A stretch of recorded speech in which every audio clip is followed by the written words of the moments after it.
हम तो जान रहे थे। जब ये बात कहा था 28 जनवरी 2024 को कि जनता दल यूनाइटेड खत्म हो जाएगी, लेकिन 2024 में एनडीए को, खासतौर पे बीजेपी को जो 400 सीट का जो बात करती थी वो उसके अनुकूल उनका रिजल्ट नहीं आया, इसलिए एक साल डिले हो गया, वरना पहले ही खत्म कर देता। आप उस स्टेटमेंट को उठा के देखिए।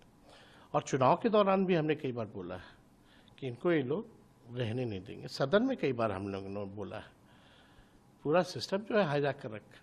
आपको पहले से उम्मीद थी कि ऐसा होने वाला है इनके साथ? हाँ, वो एकदम, हम तो शुरू से बोलिए ना, हम आपको तो तारीख गिना रहे कब कब हम बोले हैं। आप जरा उठा के उसको भी देखिए।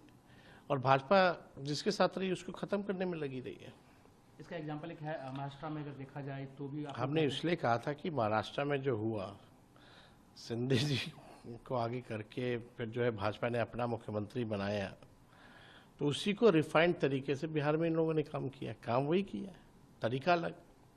इसमें बीजेपी की या कह सकते हैं कि जेडीयू के ही कई नेताओं के नाम आ रहे हैं जो उनके कार्यकर्ता हैं, चिल्ला रहे हैं, तो क्या आपको क्या लगता है? देखिए, कुछ सब जान रहे हैं। हमारे प्रदेश अध्यक्ष भी कहते हैं कि 3.5 आदमी हैं वहाँ। अब 3-4 उधर हो, जो लोग भाजपा के सामने मस्तक हो गए हैं, कुछ लोग भाजपा से जो आए हैं वो तो बर्बाद कर दिए इनको। उनके बेटा को लगता है सर आगे बढ़ाएंगे बीजेपी, और जो भी वो कहा जा रहा है कि निशांत तब आएंगे बिहार? देखिए, निशांत को तो बहुत पहले आ जाना चाहिए, लेकिन जो 3.5 लोग हैं वो लोग आने नहीं दिए। कई लोग ऐसे हैं पार्टी में और पार्टी के बाहर ब्यूरोक्रेट्स हैं जिनका नाम आप खुलेआम लेते थे कि यही लोग पार्टी को हैंडल कर रहे थे, तो अब उनका क्या होगा जब नीतीश जी चले जाएंगे? अब आप देखिए आगे, अब देखिए क्या लूट मचता है बिहार में, किस हिसाब से भाजपा के लोग जो है बिहार को बर्बाद करेंगे। ऐसे ही अपराध इतना बढ़ा हुआ है जब से बीजेपी के हाथ में गृह मंत्रालय आया। भ्रष्टाचार बढ़ा हुआ है। सीएजी का रिपोर्ट उठा के देख लीजिए, 70,000 करोड़ का कोई हिसाब किताब नहीं है।